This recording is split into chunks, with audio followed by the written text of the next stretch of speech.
terjadi hari ini adalah hasil komitmen ya, kesepakatan Pemda dengan Pangkalan, bukan Pangkalan Pak ya. Kalau dulu kan cuma Pangkalan. Jadi ini kesepakatan Pemda karena agen ini kan mitranya Pemda ya, jadi kita ikut. Mungkin nanti akan secara sah ya, mungkin Pak Bupati akan membuat skep ya, surat keputusan mengenai head baru. Kalau tidak nanti repot ya. Jadi tadi sudah disampaikan bahwa mulai hari ini kita ikuti kesepakatan. Hasil kesepakatan. Ya, karena itu keputusan Bupati. Iya.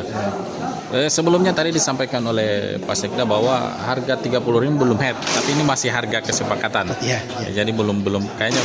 Kira-kira tanggapan dari Pak Agen kira-kira terkait itu bahwa ini masih hasil kesepakatan seperti apa?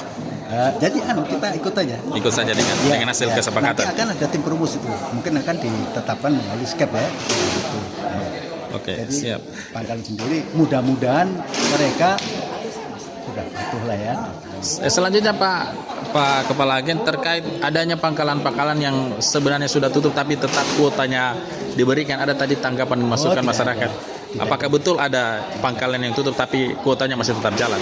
Jadi begini, itu pangkalan yang mungkin kena putus PHK, itu kuotanya dibagi ke yang lain-lain, ke pangkalan lain. Ya, itu. Kemudian ada pangkalan yang tidak beramat, tidak betul.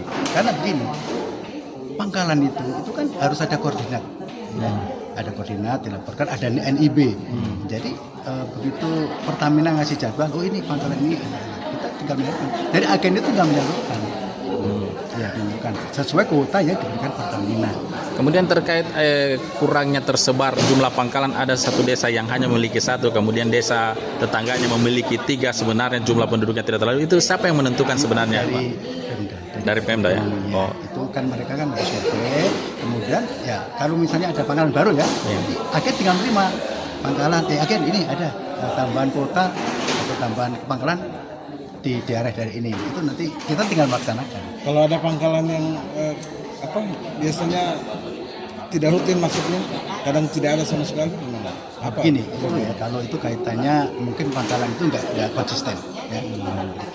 Ada misalnya dapat jatah ya kuota, dia lambat penginputan nik ya, itu makanya tadi saya mau sampaikan harus konsisten. Begitu menerima kuota langsung diinput niknya, karena begitu dia lewat pasti Pertamina langsung tegur.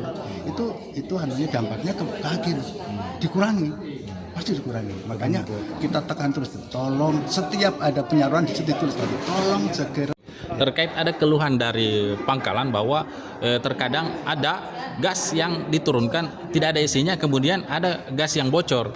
Ini yang sebenarnya menjadi mengapa mereka salah satu alasan mereka menaikkan harga itu.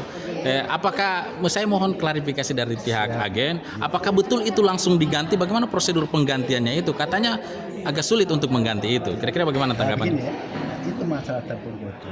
Itu di Pemda kita, itu pangkalan kan ada ya, tugas tanggung jawab pangkalan.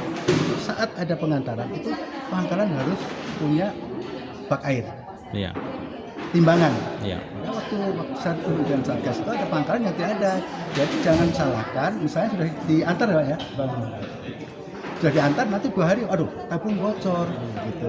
Biasanya yang bocor ada pemberitahuan, misalnya kan dari Gorontalo ada bocor, misalnya ada 1 mobil ya, dari sekian ratus itu ada 3, biasanya ditawarkan. Nanti disampaikan ke pangkalan, ini saya kurangi dulu yang bocor, tapi di rolling ya gantian, nanti dikembalikan itu. Dikembalikan dananya atau diganti dengan tabung gas? Tidak, dikembalikan melalui rekening. Melalui rekening. Itu masalah keterlambatan itu kan agen pusat ya. Karena kita ajukan misalnya 2 bulan. Ini misalnya ada tabung yang harus dikembalikan ke pangkalan, mungkin ada 15 dari mungkin 10 pangkalan ya. Kan pangkalan kadang-kadang 1, ada yang 2.